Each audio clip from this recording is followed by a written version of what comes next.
Hey, what's going on, guys? Sorry I didn't have a video up the past 2 days. Just been kind of having fun over the weekend. But I'm coming back with one of the best games you'll probably ever see.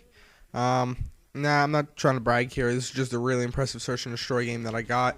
And I want to start talking about this class that I'm going to be using the entire game. And just everything about the class that I think you guys need to know for playing Search and Destroy. Alright, so as you saw right there, it's a P90, and I'm using the perks you can see in the top right hand corner. And I'm just going to go, through every single part of this class and tell you about it, because the gameplay is pretty self-explanatory. Actually, I'll talk about my tactic. I ran straight through the middle of the map, and then did a little hook over here. I paid attention to this little sniper guy who was up here a couple of times because he had a scrambler on and he was an easy kill every time. And then I kind of pushed around to all these guys who rushed on their left side of the map, my right. So now let's get into the class. I discovered this class a couple days ago, and I've been using it in all my Search and Destroy games since, and it's just, nothing compares to it. Literally nothing compares to it in this game for Search and Destroy. The P90 part of it is superb because the P90 is a great submachine gun, and the P90 has a really big clip and it's still powerful, which comes in handy because you're not using summon power, you're using lightweight, and lightweight, you don't have the advantages of being able to kill somebody as fast, but it's definitely going to help out a lot. My secondary weapon is the M9, the Rafika silenced. I've really been enjoying that.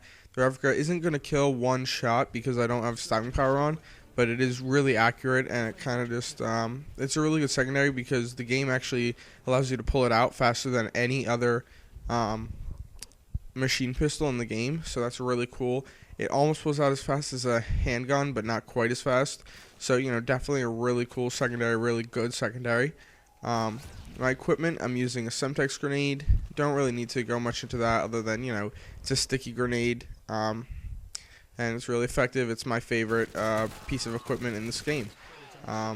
The smoke grenade is really good on those maps, the open maps like Afghan, and it's kind of good on Derail, but I decided not to use it because I thought it would give away my position. But the smoke grenade is going to allow you to rush right through the smoke and not be seen or heard, in case you decide not to use Ninja Pro, which is just what I decided to use. And this could be because the smoke grenade creates a lot of noise, and it's kind of hard to hear people running through it. What else am I using? I'm using the Marathon and the lightweight setup. I'll talk about it together. It's just incredible for rushing. Like I said, it's going to, affect how fast you kill people because you don't have stopping power. But because you can pull up your sights faster after running, which I think is the effect of Lightweight Pro, it's pretty good. I think that's the effect. But either way, it's a really good setup. And Ninja Pro is kind of self-explanatory as well. I love that perk. It's on all 5 of my classes. Always will be. And yeah, I just love not being seen on heartbeat sensors and not being heard by people who have headsets.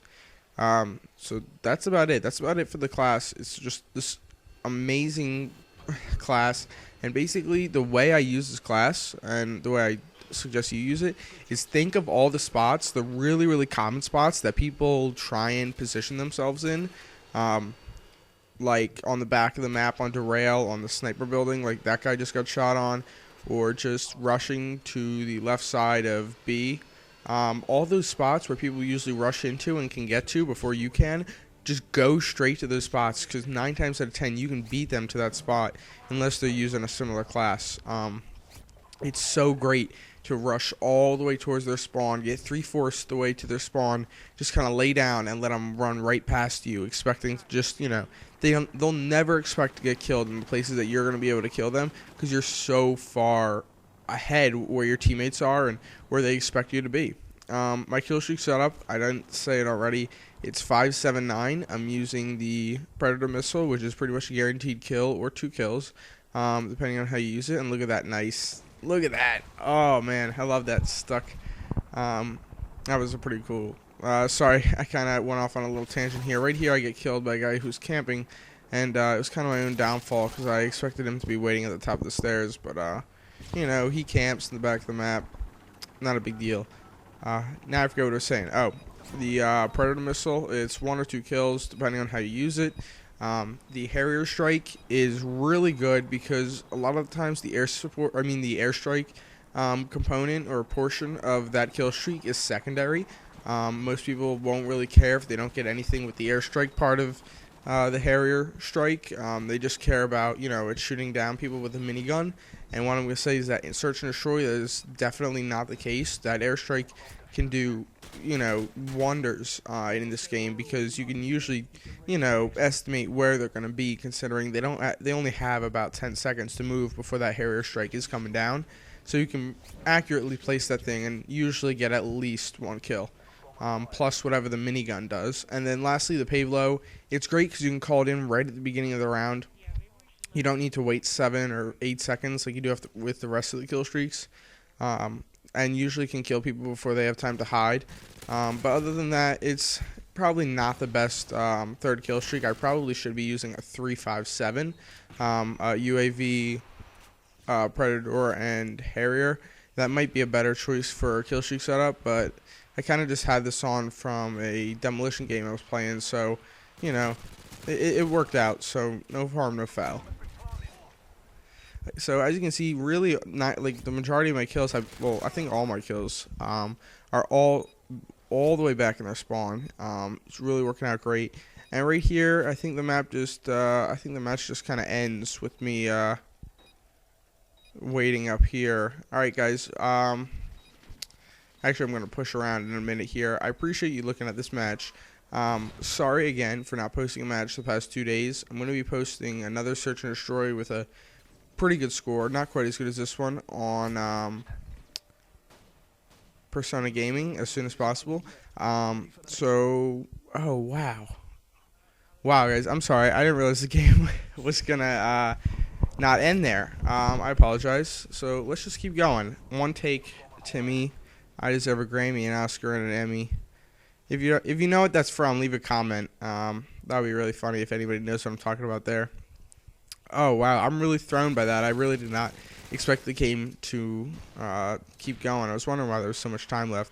So anyway, as you can see, I'm really pushing up here, and I knew that guy was waiting for me, so I threw a Semtex grenade and killed him, and then I'm going to whoop out my Predator, because I was fairly confident that we were going to win this round, and I didn't want to wait until the next round to pull it out. And that's really the most effective time to use your Predator, at the beginning of a round, because you can usually get 2 to 3 kills in that kind of setting. I check all my corners here. It's always good to check all your corners. And then I'm going to push around the back of the map, because I'm kind of using this real stealthy class, and no sense in running through the middle of the map when you're not going to have much accuracy at a long range, which is the situations you'll probably find yourself in when you're in the middle of the map, really exposing yourself. I think I heard a guy right up in this building, so I'm going to slow it down and find this guy. He was sniping all the way in the back here last time. This is the guy I Semtexed. I'm going to take him out, and then I get my Harrier strike. I'm kind of just stating the obvious here. Again, I just saw that guy, and they're kind of running around like chickens without their heads because their team is just kind of being ambushed. I'm using this real stealthy class, and they have no idea where I am. And that's the real benefit. A lot of people like to use cold-blooded in Search and Destroy, which gets really annoying when you get your UAVs. But the thing is, if you can do well enough, if you can take out the other team, you don't even need cold-blooded, because chances are they're not going to be able to even build up their 3-kill streak in order to get it. Saw that guy, gave me my Pavlo, who was just kind of sitting around waiting for people to rush to him, which is not such a good idea, especially when you can't even see the bomb. I decided to call my Pavlo because I was, fairly confident that the game was going to end, and I just wanted to plant my bomb and allow this last guy to rush me because I had air support above me, and that was pretty much going to take out anything in the air. And then I see him and take him out for the last kill of the game. So there you go, guys. 22-0-1. Sorry about really messing up. I thought the game was ending when it really wasn't. I'll see you guys later, and have a good day. Peace.